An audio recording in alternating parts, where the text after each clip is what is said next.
จะทำพระกรุณเลิศล้ำทรงน้อมนำสู่มนุษย์พระองค์เลิศล้วนบริสุทธิ์สอนคนให้หลุดพ้นความทุกข์ทนพระองค์เลิศล้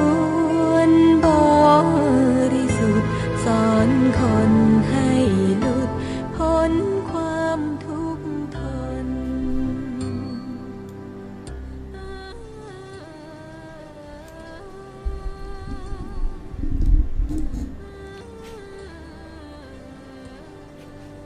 ก็นอบน้อมแด่พระผู้มีพระภาคเจ้าพระองค์นั้นผู้ตรัสรู้ชอบได้โดยพระองค์เองณมัทธุรัตนัสสะขอนอบน้อมแต่พระอรหันตสัมมาสัมพุทธเจ้าผู้แสวงหาซึ่งประโยชน์อันยิ่งใหญ่ขอนอบน้อมอย่างพระธรรมคำสอนในศาสนานี้ที่องค์สมเด็จพระสัมมาสัมพุทธเจ้าได้ตรัสแสดงไว้ดีแล้วขอนอบน้อมอย่างพระสงฆ์สาวกหมู่ใหญ่ผู้มีทิฏฐิอันหมดจบและประพฤติปฏิบัติดีสุปฏิปันโนด้วยเสียงแก้วของข้าพเจ้าและขอถวายความเคารพนอบน้อมไหว้สามายังครูบาอาจารย์พระเถรานุเถระพระภิกษุสงฆ์สามเณรพระสังฆาธิการสงฆ์สมณศักดิ์บัณฑิตนักปราชญ์ท่านผู้มีความรู้ทุกรูปทุกตนทุกองค์และขอเจริญสุขสวัสดีไปยังโยมพ่อโยมแม่พ่อหม่อนแม่หม่อนพ่ออุ้ยแม่อุ้ยพี่ป้าน้าอาท่านผู้ฟังผู้มีใจบุญทุกท่านที่ติดตามรับฟังธรรมะยามดึกทางสถานีวิทยุเพื่อการศึกษาพระพุทธศาสนา 104.5 เมกะเฮิรตซ์โดยการลิงก์และส่งสัญญาณจากวัดทุ่งปะเก็ตไปถึงยังสถานีที่ตั้งวิทยุคือวัดไฟหินตำบลสุเทพอำเภอเมืองจังหวัดเชียงใหม่โดยความเมตตาธรรมของท่านอาจารย์พระครูสมุวิศวัตรวรกิจโจผู้อำนวยการสถานีวิทยุแห่งนี้มาด้วยดีตลอดทุกคืนวันพุธเราก็มาพบปะกันมาฟังน้ำฟังธรรมธรรมวัดพุทธเมืองเหนือเพื่อที่จะได้เทศนาธรรมให้โยมพ่อโยมแม่นั้นได้รับฟังกันและก็มีข่าวประชาสัมพันธ์เกี่ยวกับการงานบุญที่จะเกิดขึ้นในเดือน9เหนือแรม14ค่ำซึ่งเป็นงานประเพณีส่งน้ำองค์พระธาตุเจดีย์สรีปะเกตคำโยมพ่อโยมแม่ท่านใดอยากจะเป็นเจ้าภาพไตรยทานยอดไตรยทานก็ตามกำลังเจตนาของโยมพ่อโยมแม่ผู้ที่อยากจะสร้างบุญแห่งคำว่าทานบุญที่จะก่อให้เกิดโภคทรัพย์ก็ขอเจริญพรกับติดต่อได้วันนี้เราจะมาเทศนาธรรมเป็นธรรมเทวทูตทั้ง5เป็นธรรมคำสอนและเป็นธรรมที่เราจะควรศึกษาอย่างคือคำว่าเทวทูตจะเป็นโยมทูตกะเทวทูตหมายถึงสื่อที่บอกหมู่เฮานั้นได้รับรู้ว่า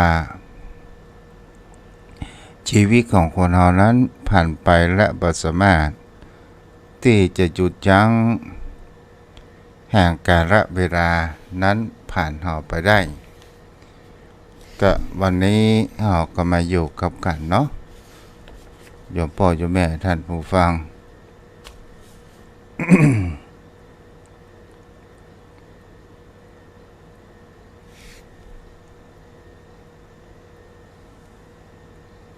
ปนไหนมาละเนาะ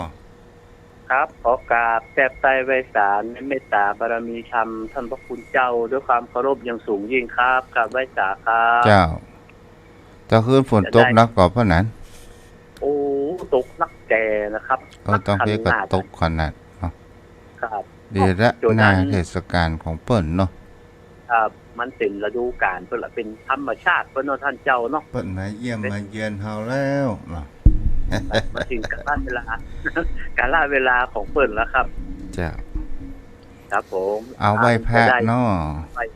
รัตนาธรรมครับพ่อแม่ศรัทธาผู้มีจิตใจใฝ่ในธรรมได้ไหว้พระนกธรรมพร้อมกันเน้อตั้งอกตั้งใจนะครับอิมินาสการเรนาพุทธังอภิปูชยามาอิมินาสการเรนาธัมมังอภิปูชยามาอิมินาสการเรนะสังฆังอภิปูชยามาอะระหังสัมมาสัมพุทโธภควาพุทธังภควันตังอภิวาเทมิสวากขาโตภคววันตาธัมโมธัมมังนัมมัสสามิสุปฏิปันโนภควโตสาวกสังโฆสังฆังนะมามิหันธรรมยังพุทธสาภควโตบุพพาคณมะกรังกโรมะเสนะโมตัสสะภะคะวะโตอะระหะโตสัมมาสัมพุทธัสสะนะโมตัสสะภะคะวะโตอะระหะโตสัมมาสัมพุทธัสสะนะโมตัสสะภะคะวะโตอะระหะโตสัมมาสัมพุทธัสสะอันดับต่อไปขอทุกท่านตั้งอกตั้งใจสดับรับฟังพระธรรมเทศนาอันเป็นธรรมวัดพื้นเมืองครับเพื่อรักษาขนบธรรมเนียมประเพณีจารีตที่ทอยโบราณอาจารย์ทางล้านนาของเราสืบต่อไปนะครับนารานารินโทปะเวโรธาเปโตมุนิลาสะธรรมังธรรมมุตตมังธรรมเตสิตังอนุกัมปิมังปัจจังอาราธนังกโรมานะโมตัสสะภะคะวะโตอะระหะโตสัมมาสัมพุทธัสสะนามันสิกันโลพุทโธอันว่าพระพุทธเจ้าตนพระเสริญกว่าโลกทั้งสามเตสิตังพระก่อนเทศนายังเทวทุนตังหา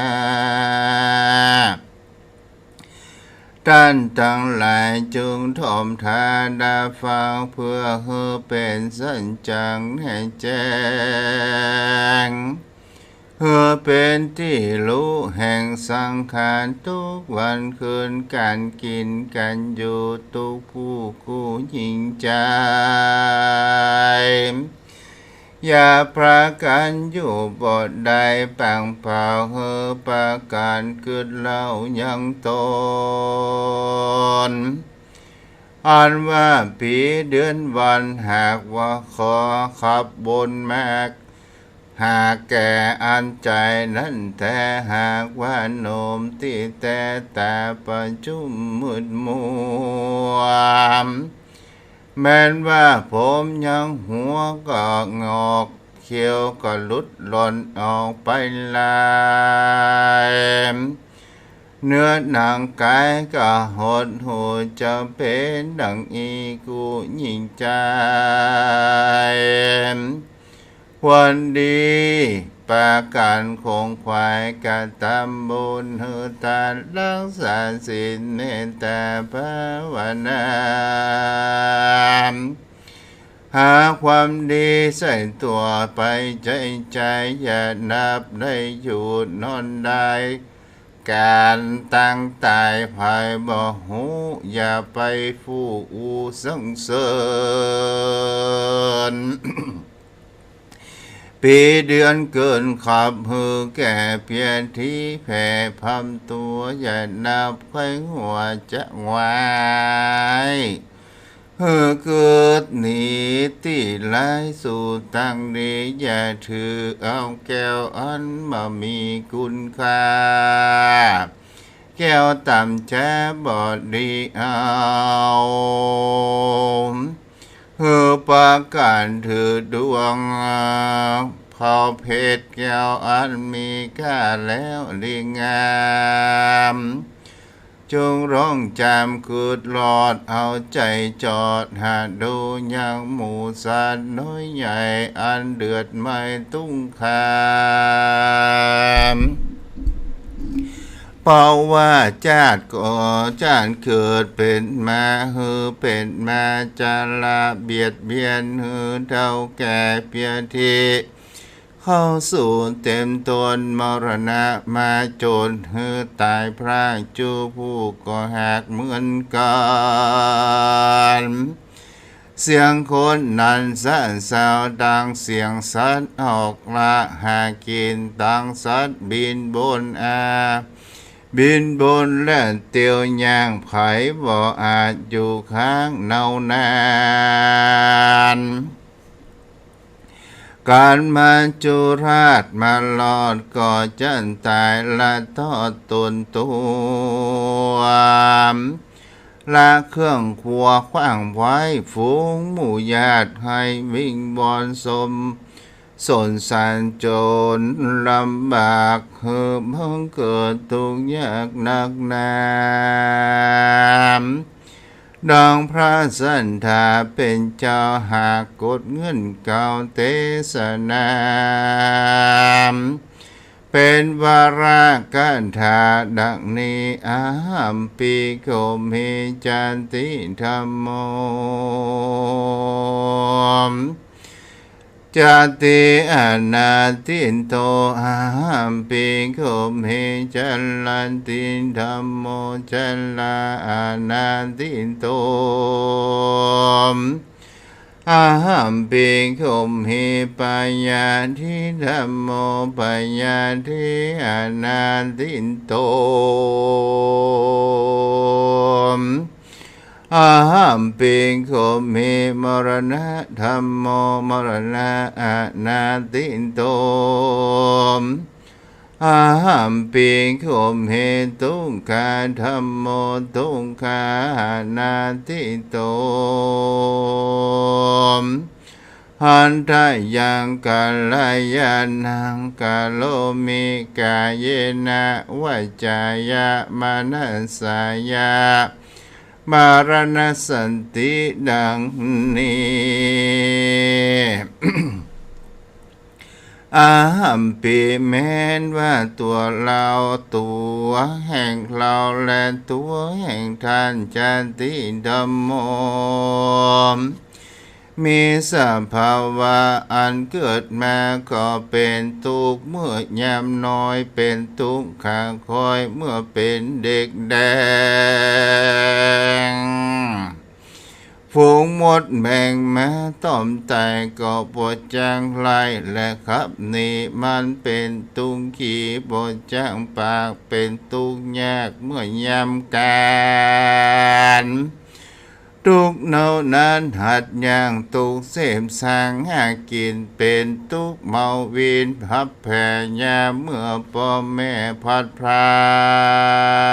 กมาเป็นทุกข์ลำบากโดยกำดาทุกข์โดยคำว่าบุญทีอันเปิ้นมาคำคาลาวิอยู่ใจใจอาณาตินโตก็บ่มีที่จำปนภัยใดก็พอจันติธรรมโมนั้นสาย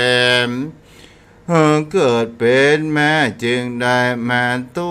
ขาลำบากนั่นแหละอาหัมปิโก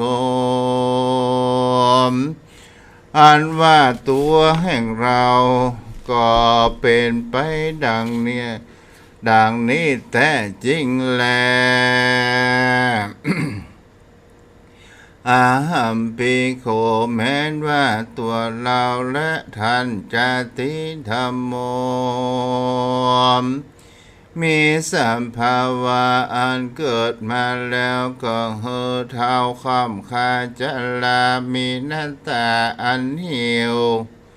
ซ้ำนังก็มายันตาก็มาฟังมัวมืดลมคุดจืดสันหลังจีนมังสังก็โหดหูยาเมื่อปากผู้อูก็บ่บุญดีฟังมือก็มาถือไม้เต้าแยะมาย่างกลมเกาหลังโกมสร้างมาเป็นตุ้งโขเมื่อเท่าจากลุ่งนาก่อเท้าสุยสายทุกข้างมาทุกมาบ่หายเหือดแห้งมาเป็นทุกแต่งตั้งธรรมอาณาติโตบ่มีเวลาอันจะพระอาบ่มีเวลาอันจะข้ามล่วงพ้นไปได้จารติธรรมโมมีสภาวะอันเกิดมาแล้วก่อนเท่าจารานั้นมีแต่จริงแลอาหัมปิโกแม้นตัวเราและตัวของท่านทั้งหลายพยาธิธรรมโมมีสภาวะอันเกิดมาแล้วก็เป็นพระญาชนะวุติมี96ประการคือว่าเป็นลมสารและลมฝีว่าอากมาเป็นขี้ขากขี้รากสองไหลลมเป็นลมบะหมูและมองคอเป็นตาโตและหัวเมามาเป็นลมขึ้นเศร้าลงเศร้าและลมสะอื้นเป็นลมปิกฟื้นไข้สันตั้งตัวอาปาโทมีหลายหลากบางพองก็มาเป็นเพียรที่หลายลาดราวีอาณาตินโตทุกตนตัวเราและนี้นาบ่มีภัยล่วงพ้นได้ปยาธิธรรมโมนั้นใสมีสภาวะอันเกิดมาแล้วก็เป็นเพียงที่นั้นมีแต่จริงแล อาหัมปิแม้นตัวเราและตัวและท่านมรณะดัมโมมีสัพพวะอันเกิดมาแล้วก็ตายไปมีมวลมากโดยกามและสันดังหลายหากได้กลั่นทำมาบางพ้องก็ตายโลกาเปียทีพ้องก็ตายโดยท่านขาฟันแทงพ้องก็ไปแอวแสวงหากินในป่าเสือไล่ล่าคบตนพ้องก็มาเกิดกังวลโอนทลายบ่เหิดหลังพ้องก็ตายกิ้งเกือกตกวังพ้องก่อนตายพ่อท่านเอาขังคอกไว้ออกไปได้รวดเลยตายพ้องก่อนตายที่ริมทางและในป่าตายที่โยมญาและจอมปลวกน้อยดินแรงกาลงกินยายหยาบตามกรรมวิบากแห่งไฟมันอันทนได้กันธรรมาในแจ้นก่อนย่อมได้ติดทอมตัวตามตนหันนาติโตบ่มีหันจะร่วงพ้นไปได้แล้วมรณะธรรมโมมีสภาวะเกิดมาแล้วก็ตายไปนั้นมีแต่จริงแล้วอาหัมปิแม้นตัวแห่งเราและตัวแห่งทานทุกโขธรรมโมก็จะมีสภาวะอันเป็นทุกข์ยิ่งทุกข์คนยิ่งไกลสันเมื่ออยู่เป็นคนก็ทุกข์หลายอย่างหลายต่างมีต่างๆนานาการว่าตายไก่กามวยม้างลางเตือก็ได้ไปเกิดเป็นสัตว์ลางเตือกรรมมาจันหือตรงตามได้ไฟนั้นโลกไม่ถึงนั้นลางเตือก็ได้เป็นคนทุกข์ยากผ่านและได้เกิดในกำเนิดเป็นเพศเพราะเหตุว่ามีจิตร้ายยามเมื่อจะตายดับขันทุกมาตานเมื่อเสียงเขตจึงกับกายเป็น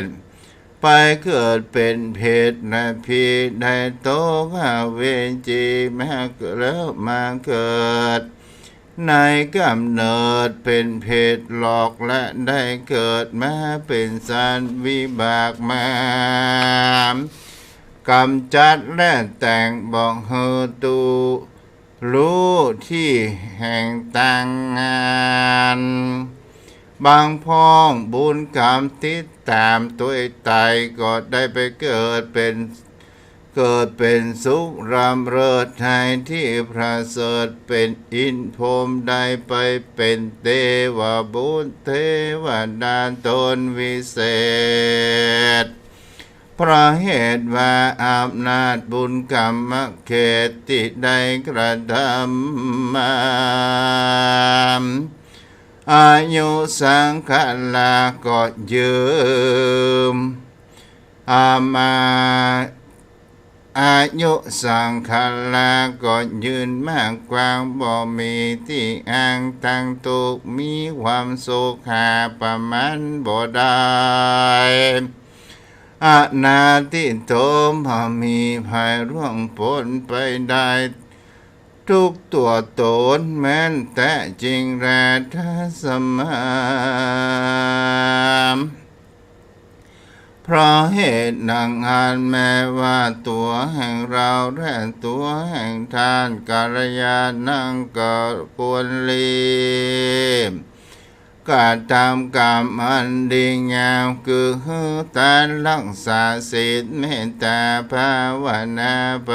ใจ กายเยนะโดยกายวาจายะโดยปากมานาสะโดยใจแม้นคนที่ตายไปและดับขันฝูงคนอันอยู่ไปหลังกากูก็บอกควรให้หามปาริเวทนาอืดหอนบอกควรเป็นทุกข์ย้อนโดยตั้งใจบอกควรเสียดายโดยขับนาวบอกวันโศกเศร้าโดยมัจจุราชาธรรมวำวาย การหายหาคนตายนี่นาบ่เป็นภาลนะบุญสักญาติเต่าเป็นทุกข์ลำบากแก่ผู้หายควรดีร่ำเพิงไปใจเพราะเหตุว่าเราลงหายมันก็บ่คืนมากายยากกันตาแม้นตัวแห่งเราก็จะตายไปบ่จาก็จะได้ไหวนาเข้าสู่มาจุราจะทำอาวันดีถือเอาเป็นกรรมฐานภาวนาไปใจพากันได้พ้นจากห้องตายห้องตายขายแห่งสงสารจงพาการปฏิบัติตามคำสอนแห่งพระบวรสอนสร้างเหมือนดังน้ำตกหลังรินคามเทวตุสังเฮปาการจำเริญไว้จุวันอย่าได้ปาการอยู่บ่ได้ปังได้เกิดเท่ายังตนมีใจวิวนสอนใจต่างบ่ดีไปก็สอนนอกสอนบอกแจ้งจอดในใจเมื่อชีวิตเป็นไปและตั้งอยู่ได้สอนใจคู่กับตนตัวอย่านับได้ใครหัวว่าตัวยังหนุ่มนาแย้มจุบมีวันยามมาจุราชมาตันเมื่อหนุ่มป่าเข้าสู่ซุ่มยำไตจักบอดสบายพอวิบากอันมาจากลากนำไปอย่าคิดใจว่ายังหนุ่มเมื่อยามเท้าค่อยกระทำบุญหลอนว่าความตายมาสูญเมื่ออายุหนุ่มนั้นก่อนจะมรณะไป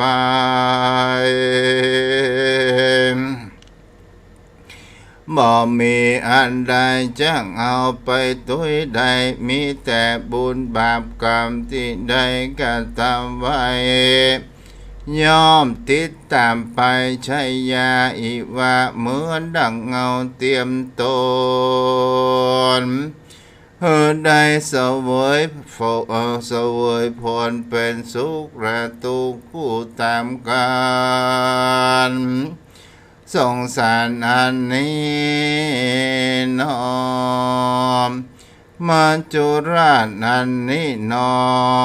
มันถึงบ่พ้นได้สักอันแลมันไม่ยอมเว้นแว่แก่คนใดอปิเยหิวิปโยโกทุกโคปิเยหิแผงพองรักกันจังกันจะตายเมื่อเบื่อหน่ายก็พากจักกันไปเพราะกับเวรเป็นสายใยดูเก่งใจบ่ใจน้อยเป็นทุกข์คอยแห่งเวลานุเวนปิเยหิวิปโยโคม ทุกคนอันรักกันเป็นกันแล้วบ่ได้ไปอยู่ด้วยกันต่างอยู่ไกลกันต่างห้องกายเต้นต้องแห่งต่างเตียวมีดวงมีดงเขียวและปุ่นโดยแม่ขอบขอบคันแสนที่รักนั้นก็บ่ได้ไปถึงมีแต่ใจcứตึงเต้าอันเจ็บป่วยนั้นก็บ่ได้ไปจูฝูงหมู่ทูจะนางรังพ้องก็อ้างว่าจังกะทำบุญรวดบ่ได้กระทำแต่มาจุราชมาข่มแปะขับตายบุญบ่ไหมติดต่อมีแต่ปากอ้างรอว่าจะกระทำบุญลวดหายสูญปังเป่ากำปากเราว่าได้ลวดตายไปโดยกินเนป้าปังกำแฝงติดต่อตกนรกก่อกำเบนเป็นทุกข์เข็นใจในนรกไฟมกมาดไม่ปาการร้องไห้เวทนาปราหูจนาจงฟังลาจามหูทีเพื่อหึกรู้ที่หนักและเบาอย่านึกว่าตัวเรายังหนุ่มตาใสจุ้มไปทั้งวันอายุขันแก่วันและเวลาก็แผ่ไปทุกวันปีเดือนวันปันเท่าแก่บ่เว้นแว่แก่คนใดสักคนปุถุชนคนเราทุกผู้กูหญิงใจวันปางการคงควายกระทำบุญตาลักษาศีลเมตตาภาวนาไปใจอย่าได้หยุดนอนใจจงพากันจำศีลกินทานไปอย่าขาดจะได้ประมาทบุญกรรมกันว่ากระทำบุญไปทีละเล็กทีละน้อยก็มีจิตเจตนาห้อยต่างบุญเต็มว่าไปได้นุ่นตาน้อยก็จงมีจิตใจห้อยในบุญอย่าเข็ดก็จะเป็นเหตุมีกุศลหลายอุปมาเหมือนไฟนิดเดียวบ่ได้เผาป่าก็จะลุกไหม้ว่าลามลายอยากกระทำบาปหมายผิดแผกตัวเราจะได้เป่าบาปตามตัวอุปมาเหมือนคนขี้ขวยป่ามาพอจะได้ก่อบาปแปดแต่นิดเดียวมันจะรู้เป็นเปียวกาทางโลกไม่หลังลามโลกไม่ไหวลามลายจงปาการทางจิตหมายติดต่อมันก่อการบุญช่วยกันหนุนติดต่อรักษาสิ้นอยู่ก่อนทันใจมันภาวนาไปอย่าได้ขาดต่างเส้นนี้หากงามดีนรกเวจีมหันได้กามหันได้ไกลเสวยสุขในตามใจมีความสวัสดีไปบ่รู้เท่าก็มีอายุยืน ยืนเตียงเดาตีคาคือว่าเนรปานเวียงแก้วดังนี้แล้วคือยอดนิพพานเล่นนาเนติตังคิยาสังวรณนากาเตสนายังเตวตุตังก็บังคมสมเร็จเสด็จโยมพ่อโยมแม่รับพรเด้อยะถาวะริวหาปุราปาริปุเรนติสัคารังเอวะเมวะอิโตทินังเปตานังอุปกาปติอิชิตังพันธิตังตุมหังขีปะเมวะสมิชันตุสัพเพปุเรนตุสังฆปาจันโทปนราโสยะถามณิโชติราโสยะถาสัพพิติโยวิวัจจันตุสัพพะโรโกวินาศชันตุมาเตภวัตวันตรโยสุขีเทคายุโกภวะอภิวาทนาสีริสนิจังพุทธาปัจจายโนจัตตารโอธรรมวัฏันติอายุวโนสุขังพระลังพักกินน้ำกำเด้อประเพณีส่งน้ำพระธาตุเจดีย์สลีปาเก็ตและฉลองการตั้งวัด142ปีประจำพุทธศักราช2567นี้กำหนดการวันพุธที่3กรกฎาคมเวลา 2 ทุ่มทักษิณานุปทานไปหาบรรพชนผู้ล่วงลับวันที่4กรกฎาคมเวลา 2 ทุ่มเจริญพุทธมนต์ธรรมจักรกับปวัฒนสูตรวันศุกร์ที่5กรกฎาคม2567เวลา 10:09 นาทีเจริญพุทธมนต์สืบเจ้าตาหลวงในงานนี้ทางวัดได้กราบอาราธนามนต์พระสงฆ์จำนวน59รูปขอเชิญชวนกัลยาณมิตรทุกท่านได้ร่วมกันสร้างบุญทรัพย์ได้เป็นเจ้าไทยทานถวายพระสงฆ์ชุดละ 2,500 บาทหรือตามเจตนาติดต่อสอบถาม063-163-9950 063-163-9950 หรือทำบุญผ่านธนาคารกรุงไทยชื่อวัดทุ่งปาเก็ต375-074-7407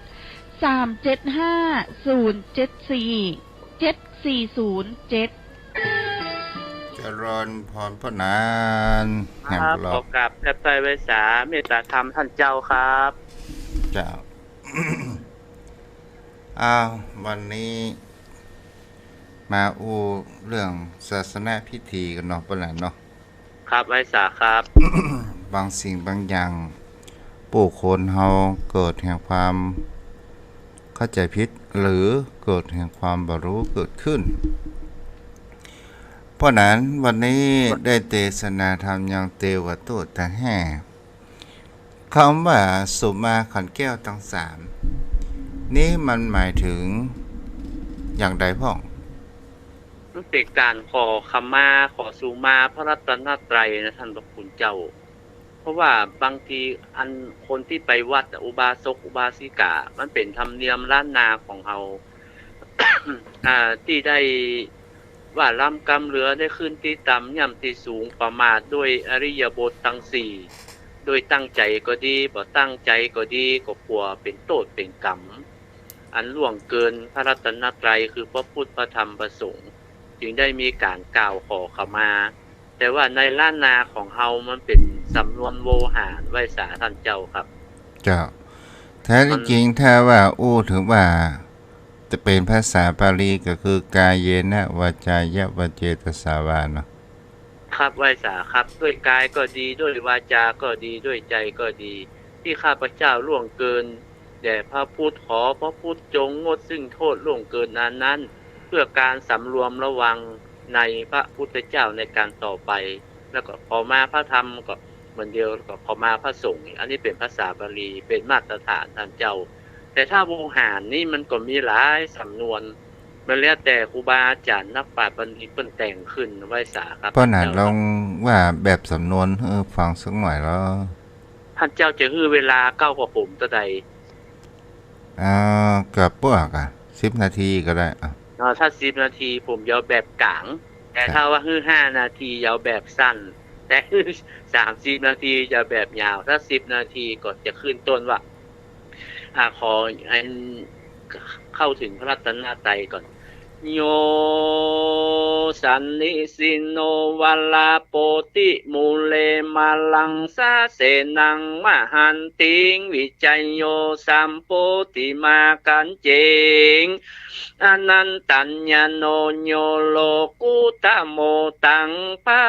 นะมามิอุทังตังปานะมามิธัมมังตังปานะมามิสังฆังสาธุกัสสะคาเดพระสิริปาวโลโสตอุดมปรมาพุทธาติรัตนะพันแถวองค์พระเจ้าแก้วตั้ง3 ภาคการยังกี่บานงามเลือเป็นเปื้อหือมูลศรัทธาผู้คาตั้งหลายได้ปั๊มเป่งตานะปาลามีศีลาปาลามีไปเป็นยอดขอดไว้กับตนตัวไปจูนุภาวะใจทลาบใดถึงยังโลกิยะโลกุตตะละอันมีพระนิพพานเป็นที่แล้วอาจจะในวันนี้ก็มาเป็นวันดีที่อันวิเศษเหตุว่าเป็นวันที่มูลศรัทธาผู้คาตั้งหลายตั้งนุ่มเทาและยิ่งใจได้น้อมนากันมาปั๊มเป่งตันรักษาศีลและฟังธรรมบัดนี้ก็มาถึงกาลเวลาอันสุดซอยเสียงเมียนแล้วผู้คาตั้งหลายจักได้ขอลากาดแก้วไปสู่เกหาอาวาสตามคารวะวิสัยโมลศรัทธาผู้คาตั้งหลายจึงได้ปากันมาตกแต่งดาหางยังบุพามาลาดวงดอกตังเข้าตอกดอกไม้และลำเตียนมาจำเนียนไว้เนื้อคันปั่นเป็น3 โกถากพระธรรมวิภาคเบื้องต้น9 หัวตีผู้ข้าขอยออัญจุลีกายเก่าขอสมายังพระพุทธเจ้าตนเป็น9 แห่งองค์ข้าทานส่วนตุติยาวานโกถากวิภาคอันทวน2 ผู้คาปองเนื้อหูยอยกยืนยังพระสัทธรรมเจ้าอันหอมหื่นเตสนาได้84,000 พระธรรมขันธ์ส่วนตติยาโกถากวิภาคอันทวน3ก็มีดวงบุพาลาจางามไปเศร้าเพื่อมาขอขมาแด่พระสังฆเจ้ามากมีมวลล้างเตื้อผู้คาตั้งหลายได้ผิดผวนโดยกายวจีมโนได้ผิดพังใจบ่ตั้งมันหากผิดไปแม้นว่าสังขันไว้มินสารใจสอดดันบ่ตันหูนเพราะว่าการกะตำบุญก็มาเป็นกา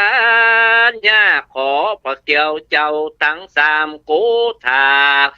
ได้ขลุละหุโตดมวลมากผู้คาน้อยอาจหากกลัวมีผู้คาตั้งหลายขออภิวันตีไก่เก่าขอขมาแด่พระแก้วเจ้าจูองค์ลังเตื้อมีใจลงปังปาดกึดเติงหาอาวาสเกหาร้อนได้ปากจาอวนเป็นกรรมเรียนลวดปาโลนับว่าเป็นปมาโทปมาทขอพระแก้วเจ้าตั้ง3 โกถากได้โพธานีแม้นว่าได้สูบบุหรี่เมียงหมากถมน้ำลายขากตกลงกลางรัตนะโคงอันวิเศษก็นับเข้าห้องเหตุปมาโท หลอนมูลสถาผู้ขาตั้งลายได้ผือกาววจีกำปากบ่ได้สมบากนามากะตำบุญผู้ขาย่อมือตุนใส่เก่าตั้งหนุ่มเท่ากู้ยิงใจได้ออกอุบายเป็นลวงลายไม้จูนับตั้งแต่ฟู่อูบ่ยำเก่งบ่ได้นึกเล็งถึงบาปผู้ขายอมือขาบวันตาได้กล่าวกำมุสาพางไล่เล่นใจตื่นเต้นกลางประจุมชนในเวลากะตำบุญกุศลอันใหญ่กายวจีมโนไปตันหลอนใจก็มาจรแตกตื่นแม้นว่าได้เอาเรื่องราวอันอื่นๆมาอู้กันต่อหน้าพระพุทธพระธรรมพระสังฆเจ้าผู้ขานี้เราก็ขอกราบวันตาขอขมาขอองค์พระภูมิพระภาคเจ้าพระธรรมเจ้าและพระสังฆเจ้าจูงได้อุตโตโตสาแห่งมวลมูลศรัทธาผู้ขาขอได้กับกายหายเป็นอธิวิปากโกอาโหสิกรรมอย่าได้เป็นนิวรณธรรมกรรมอันคุณมองมัวมนเศร้าติดแปดตนตัวผู้ขาอันไปขวางไข่ยังมากะโหนตางอันจากได้นำเอาผู้ขาขึ้นสู่ยางเมืองฟ้าแลนเดลาปานั่นจุงจักมีเตียงแต่ดีลิกาญะตัวเลวจีตัวเลมโนตัวเลสันติจะปมาตะโตสังสันติจะปมาตะโตสังอติตะโตสังปัจจุปนาโตสังสัพพังโตสังขมันตุโนอันนี้เป็นแบบกลางท่านเจ้าเสียงม่วนเสียงม่วนมันเป็นของนักพาเจ้าตามปันทิตะเปิ้นแต่งแต้มไว้ปัญญาผมบัดถึงที่จะแต่งคนเดียวท่านเจ้าเอาของเปิดมาโมดอ่ะแม่นกะเฮาก็เป็นครูปักลักจำไปแล้วครับแต่สินจำก็นานดีนะก็มันยังว่านะท่านเจ้าของบ่กินก็เน่าบ่เล่าก็ลืมแล้วมันว่างบ่ได้เนี่ยยัง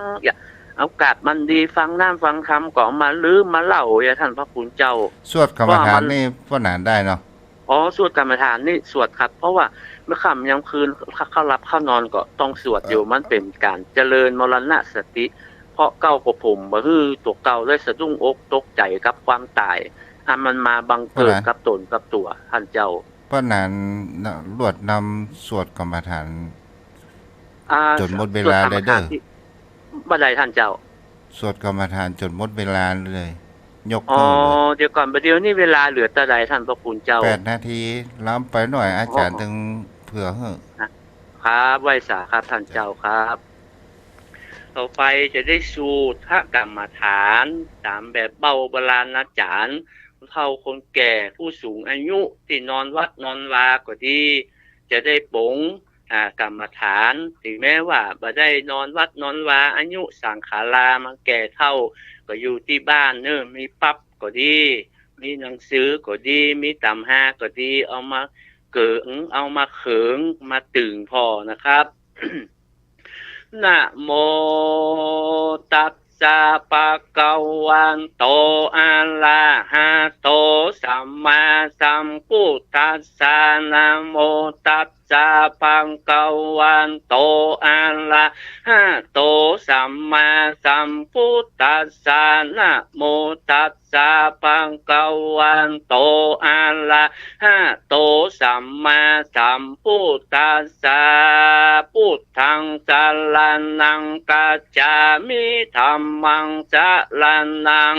กัจฉามิสังฆังสรณังกัจฉามิตุติยัมปิพุทธังสรณังกัจฉามิตุติยัมปิธัมมัง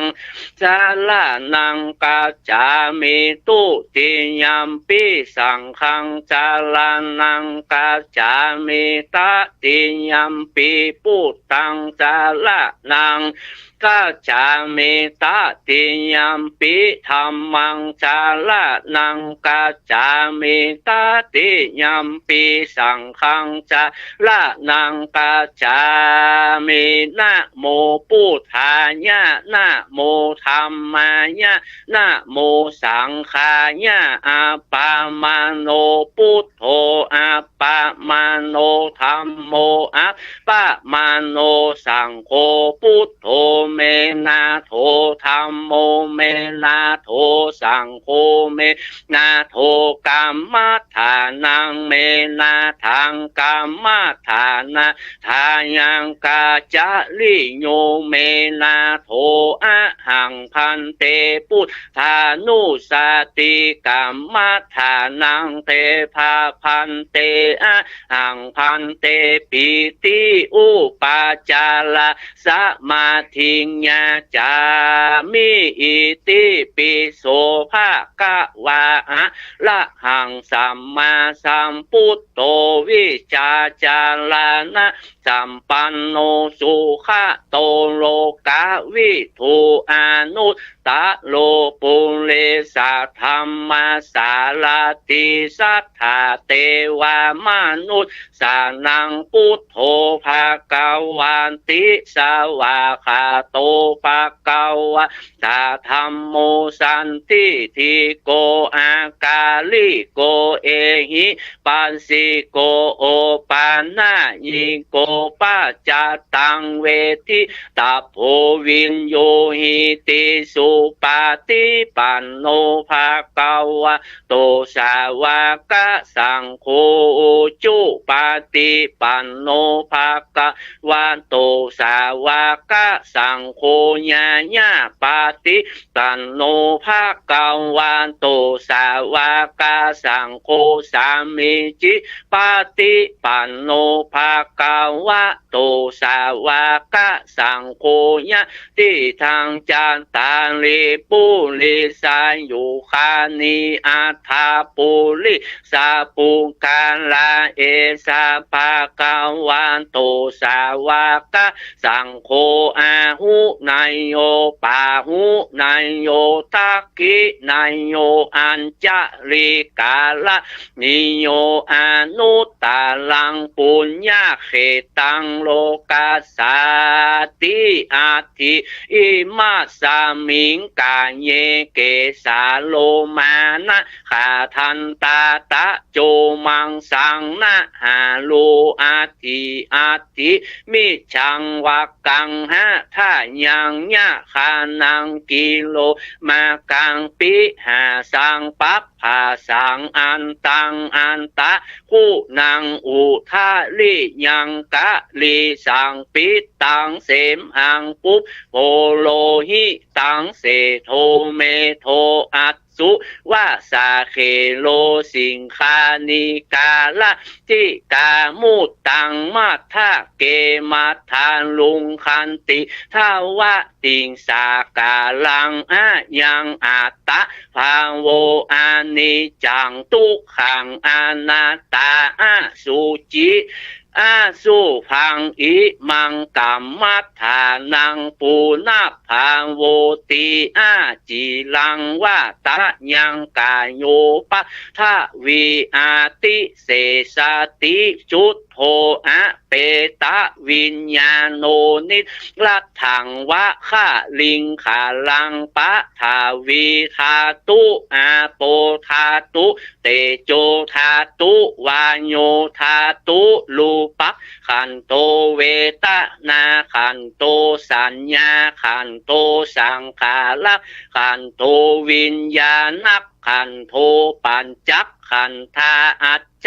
ตาภาหิทธาสังขาราอานิจจตุขังอนัตตาวิปาลินามะธรรมาอานิจจาวตะสังขาราอุปาทาวายะ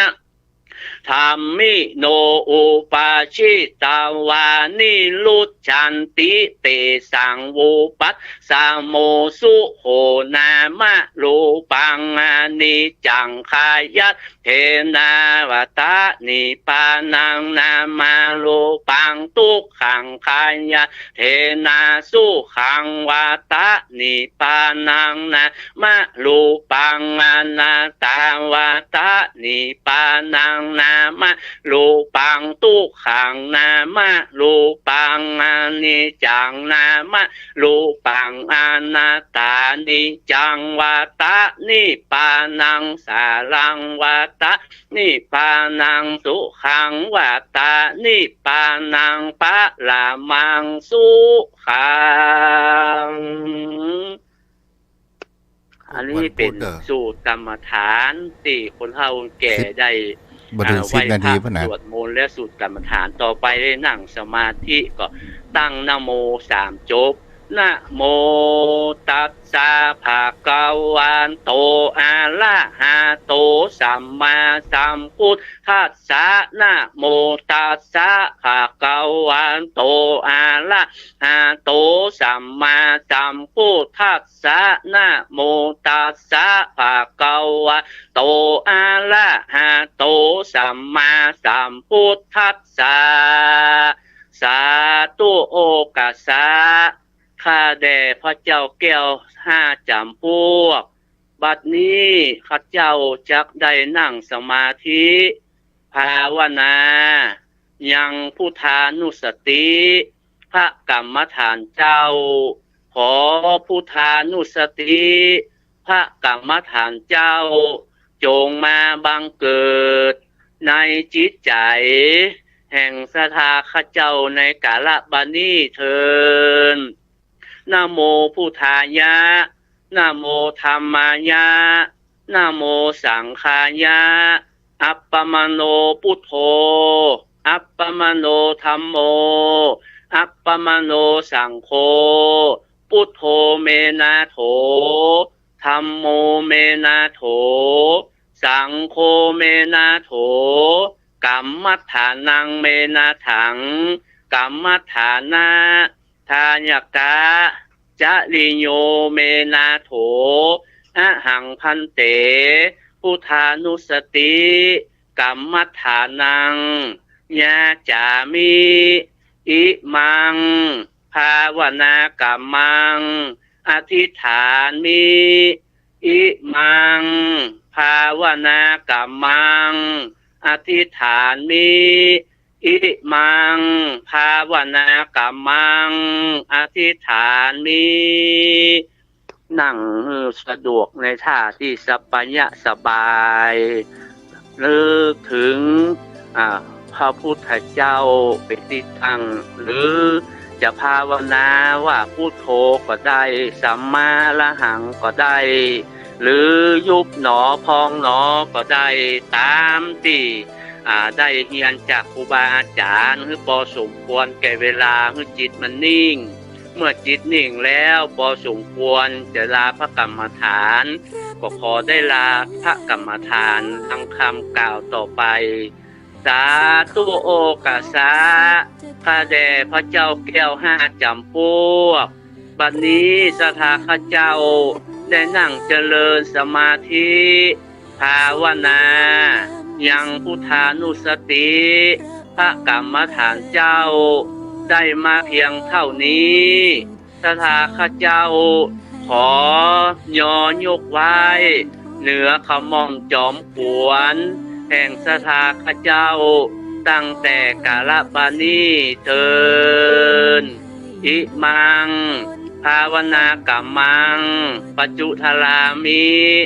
อิมังภาวนากรรมังปัจจุทรามิอิมังภาวนากรรมังปัจจุทรามิไว้สาครับท่านเจ้าอนุโมทนาบุญเด้อพูดแต่จากคุณปนันสวดกรรมฐานสุดท้ายเนาะครับแล้วก็ถ้ามีเวลานักเหลือก็แผ่เมตตาจะเอาเป็นที่ตั้งก็ได้สเปสตาอย่างใจกระโดยก็ได้พี่น้องสถานครับขอกราบแทบใต้ไว้สาเมตตาธรรมท่านเจ้านะครับด้วยความเคารพอย่างสูงยิ่งครับท่านญาติธรรมที่ทุกท่านก็ขอนำธรรมคำสอนได้นำมาถึงความสุขเจริญกับศรัทธาผู้มีจิตใจไปในธรรมทุกท่านทุกคนนะครับขอกราบขอบพระคุณครับสวัสดีครับอายุวันโนสุขังพลังเด้อรักษาใจวันทาน้อมเคารพบูชาพระศาสดาของชาวพุทธน้อมเคารพบูชาพระศาสดาของชาว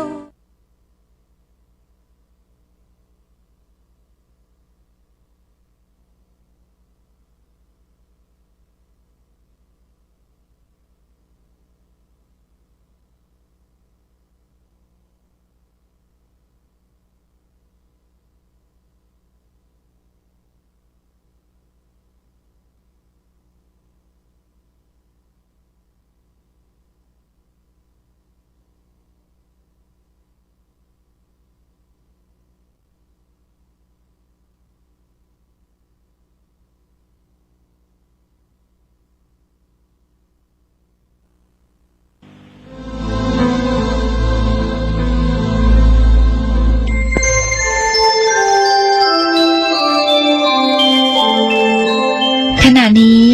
ท่านกำลังฟังสถานีวิทยุกระจายเสียง FM 104.5 เมกะเฮิรตซ์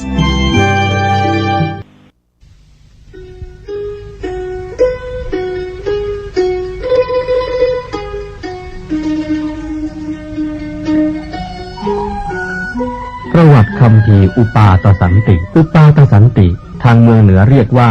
มหาสันติงหลวงแปลว่าบทสวดเพื่อสงบเคราะห์กรรมสวดเพื่อสงบเหตุร้ายและสวดเพื่อสงบสิ่งที่กระทบกระเทือนคัมภีร์อุปาตสันติเป็นวรรณกรรมภาษาบาลีของล้านนาไทยแต่งโดยพระมหามังคละศีลวังสะพระเถระนักปราชญ์ของชาวเชียงใหม่รูปหนึ่งในสมัยของพระเจ้าสิริธรรมจักรวรรดิลกราชาธิราชหรือพระเจ้าติโลกราชรัชกาลที่11แห่งราชวงศ์มังรายซึ่งครองราชสมบัติตั้งแต่ปีพุทธศักราช 1985 ถึงพุทธศักราช 2030 เป็นพระคาถาล้วนจำนวน 271 คาถาจัดเข้าในหนังสือประเภทเชียงใหม่คันธะคัมภีร์นี้เป็นที่รู้จักกันแพร่หลายในหมู่ชนชาวล้านนามาแต่โบราณกาลทั้งพระสงฆ์สามเณรและชาวบ้านพากันสวดและฟังอุปาตสันติเพื่อกลับความร้ายให้กลายเป็นความดีมีคำเล่าว่า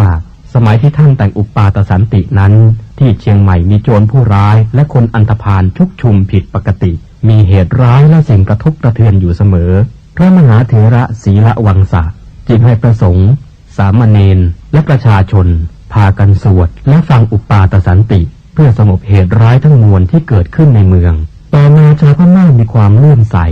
นำคัมภีร์นี้เข้าไปในประเทศพม่าชาวพม่าทั้งพระสงฆ์และประชาชนนับถือพระคัมภีร์อุปาทสันติว่ามีความศักดิ์สิทธิ์มากพากันนิยมท่องนิยมสวดและนิยมฟังกันอย่างกว้างขวางแพร่หลายไปทั่วประเทศพม่าในสมัย500 ปีที่ล่วงแล้วในงานพิธีสืบชะตางานขึ้นบ้านใหม่เป็นต้นอุปาทสันติคาถานั้นมีเนื้อความเป็นไปเพื่อยังความสงบอันยิ่งใหญ่ให้เกิดขึ้นเพื่อสงบเหตุร้ายทั้งปวงเพื่อป้องกันอมนุษย์และยักษ์ทั้งหลายเป็นคาถาที่ช่วยให้พ้นจากความตายก่อนกำหนดเวลาเป็นคาถาที่เป็นเครื่องย่ำยีกำลังของข้าศึกสามารถจำเริญชัยชนะแก่พระราชาและนำสิ่งที่ไม่น่าปรารถนาทั้งปวงให้หมดไป อุปาทสันติคาถาเป็นบทสวดอย่างพิสดารท่านจึงกล่าวพระนามของพระพุทธเจ้าพระธรรมและพระอริยสงฆ์ไว้อย่างครบถ้วนทั้งที่มีมาในอดีตในปัจจุบันและจักมีมาในอนาคตรวมตลอดไปจนถึงท่านที่ทรงคุณทรงอำนาจทรงฤทธิ์ในทางที่ดีอื่นๆเช่นเทวดาอินทร์พรหมยักษ์นาคกลทันครุฑและอสูรเป็นต้นเพื่อขอความเป็นมงคลความสงบความสวัสดีความไม่มีโรคชัยชนะและอายุรวมทั้งขอให้ท่านคุ้มครองให้พ้นจากเหตุเพศภัยนานับประการอันจะบังเกิดขึ้นในการทุกเมื่อคัมภีร์อุปาทสันติเป็นคัมภีร์ของไทยแต่ต้นฉบับได้จากเมืองไทยไปอยู่เมืองพม่าเสียนานจนแทบกล่าวได้ว่าคนไทยสมัยหลังๆนี้ไม่มีใครรู้จักไม่เคยได้ยินแม้แต่ชื่อคัมภีร์นี้แต่บัดนี้เป็นที่โสมนัสยินดียิ่งที่เจ้าคุณธรรมคุณาภรณ์นามเดิมเช้าทีตะปัญโยประเรียนธรรม9ประโยควัดมหาโพธารามปากน้ำโพจังหวัดนครสวรรค์ท่านได้ชำระคัมภีร์นี้เป็นภาษาบาลีอักษรไทยเพื่อความสะดวกแก่ผู้อ่านที่ไม่สันทัดภาษาบาลีโดยได้ต้นฉบับภาษาบาลีอักษรพม่าจากท่านพระอาจารย์พัฒทันตะธรรมานันทะมหาเถระอัครมหาบัณฑิตแห่งวัดท่ามะโอจังหวัดลำปางต่อมาเจ้าคุณพระราชยานปรีชาเจ้าคณะเขตดุสิตและคณะสงฆ์วัดราชภาติการามกรุงเทพมหานครได้นำบทสวดอุปาทสันติคาถาสวดถวายแด่พระบาทสมเด็จพระเจ้าอยู่หัวภูมิพลอดุลยเดชมหาราชเนื่องในวโรกาสฉลองกาญจนาภิเษกเป็นครั้งแรกเมื่อวันที่25มกราคมพุทธศักราช2539ซึ่งตรงกับวันกองทัพไทยณเสนาสนะป่าสิริวัฒนวิสุทธิ์อำเภอท่าตะโกจังหวัดนครสวรรค์จึงขอเชิญชวนพุทธศาสนิกชนคนไทยทุกท่านได้ร่วมกันสวดพระคาถานี้ถวายเป็นราชสักการะบูชาแด่พระบาทสมเด็จพระเจ้าอยู่หัวในวโรกาสอันเป็นมหามงคลครั้งนี้และเพื่อยังความสุขสงบอันยิ่งใหญ่ให้แก่แผ่นดินเพื่อความสงบระงับจากภัยพิบัติทั้งปวงและเพื่อความเป็นสิริมงคลแก่ตนเองครอบครัวหมู่คณะชาวไทยและชาวโลกทั้งมวลสรัจฉังสเสนังสะพันธุงนรินทางปริตตานุภาโวสทารักขตุติภริตวานเมตตังสเมตตาภทานตาอวิคิตจิตตาปริตตังพนันตุสักเขกาเมจรูเปคิริสิขารตเตจันตลิเค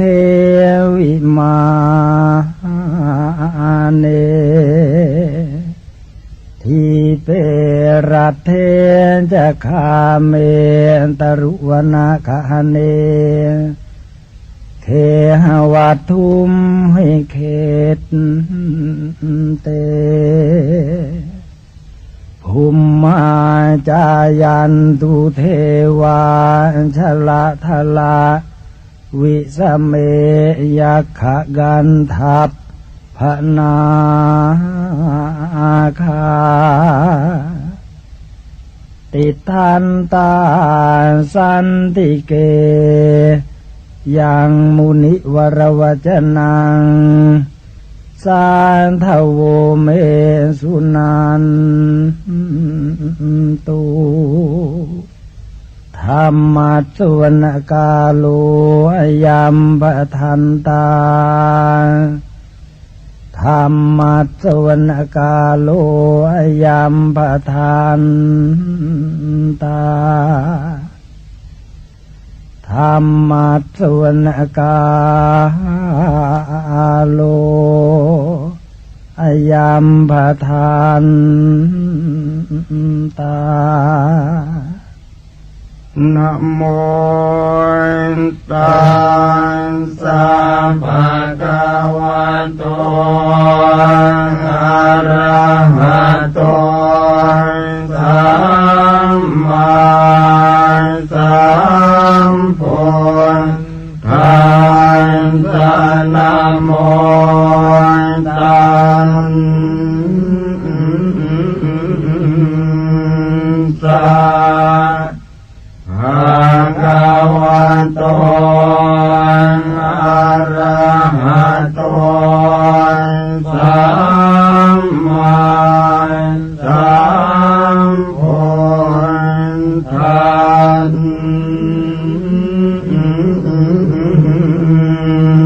สะนะโมตัสสะภะคะวะโต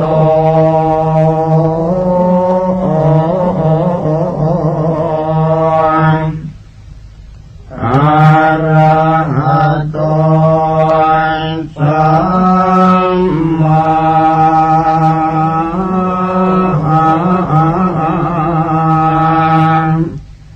สัมพุทธัส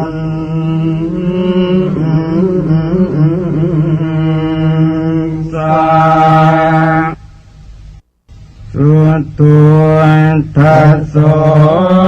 อายังธัมโมโลกันตังขินาเทสิโตมหาสันติกโรโอนเกสัมปัสสัมปันติทายะโกสัมภูปันตุปัสสะมโนภูตยันคานิวารโนอาการมันจุสมโนโสกโรกวินาสโนปราจังกัปมันตโนรัญโยวิจยวันตโนสัมปันนิทหโรสันโตธัมมังวังคามิปุตตะโตวันตุตยานสโยยันตสังวันเนติกุณโนตเมตัสสะตันตสุขาโรกายโสติโยโหติสัมปทาตันหังกโรมหาวิโรสัมภโลกานุกรรมปโกวันตสังสารกัมมโนสัมปกามัตโตสัทธาสัมภาภิกขุสัมภวิทุสัมภเทวะคารตโมสัมภาสวัคริกิโนตตาโสทิงกโรตุโนวรรังธนาสัมปันโนเมตังกโรมหามุนิจุตินตโรมหาสิริสุวรรณกิริสันนิโพธิพรุปมหากายโยมหานาโทมหาพโลมหาการุณิโกสัทธามหาสันติกโรตุโนมหาโมหตมังหันตวายโยนาโทสรนังกโรเทวาเทวมโนสานังโลกานันจะหิตังกโรพยามาปภาภิรุจิตโตนิโครตปริมันทโลนิโครตปังกปิมโพนโทสัทธาโสทิ ถิงกโรตุโนอาสิติรตโนเพโตติปังกโรมหามุนิปปานิทาวเตตันสถาเนทวาทัสโยชเนวันสัตตะสหัสสานิตตวานโนเกวินายโกโลกาโลกัสโรสันทาสัทธาโสติงกโรตุโนอัฏฐาสิติหันตุเปโตโกนทัญโยนามนายโกสัมปทามเมหิอัสสมโมสัมภปารมิตาคัมโมวัสสัสตตสหัสสานิอายุตัสสมเหสิโนโมเจตุโสสัมภปยาสัทธาโสติงกโรตุโนอัฏฐาสิติรัตนานิอาจุกโตจุตินทโรมันกโลนามาสัมพุทโธนาวติสหัสสายุโกจัปปันนรังสิโยทัสสะหัสสะโลกธาตุโยภรันตาตาสัจจาเทติเอสะโสทิงกโรตุโนนาวติรัตโนเปโตสุมโนนามนายโกกัญจนาจรสังกาโสนาวติสหัสสายุโกอุเปโตปุณฑกุณเนหิสัมปสันตหิเตสโกกโรตุโนมหาสันติงอารกยัญจะสุขังสัตตาอสิติรัตโนเพโทสันติสหัสสะอายุโกเรวะโตนามาสัมพุทโธสัมปโลกุตตโรมุนิตาสัสริเรเนพัตตาปภามาลาอนุตตราปรันตายโยชเนนิจังสัทธาโสทิงกโรตุโนโมปิโตนามาสัมพุทโธนาวติสหัสสายุโกสังสารสังกเร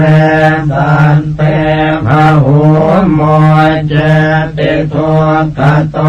อัตตปัญญาสารตนังอาจุกโตมหามุนิโอภาเสติติสาสัมภาสัทธาโสติงกโรตุโนอโนมัทานสิ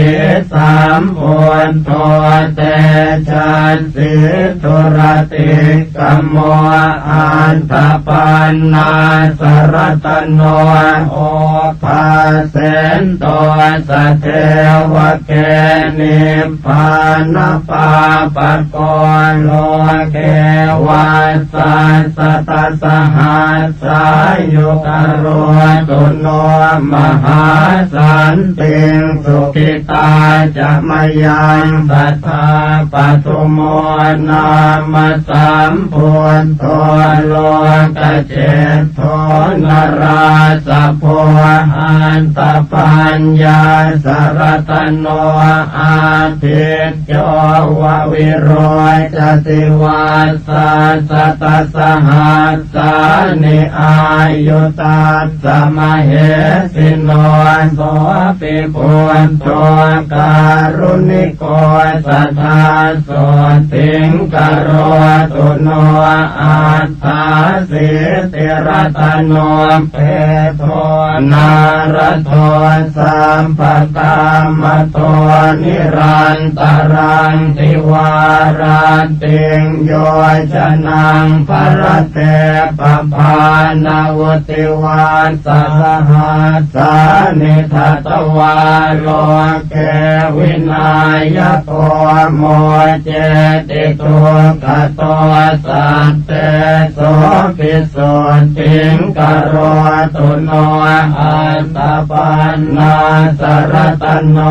ปตุโมตตโรมหามุนิตาสัพพะกติการ